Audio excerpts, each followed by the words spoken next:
Asosiasi Pesepak Bola Profesional Indonesia, API, bertindak cepat merespons kasus perundungan dan rasisme yang terjadi di Liga 1.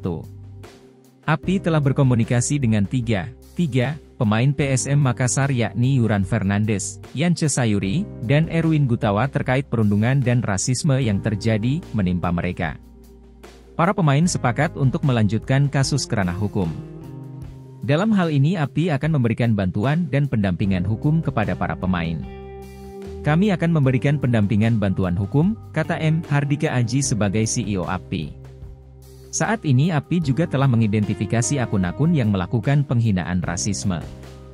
API juga meminta kepada PSSI dan PT LIB untuk lebih serius dan menunjukkan komitmen yang kuat terhadap kasus perundungan dan rasisme yang terjadi menimpa pemain baik di dalam maupun di luar lapangan. 3 pemain PSM tersebut mendapatkan serangan komentar rasial di media sosial seusai laga PSM versus Persija di Stadion Gelora Bung Karno, Jakarta, Senin, 3 Juli 2023. Manajemen PSM Makassar menyayangkan adanya komentar rasis di media sosial.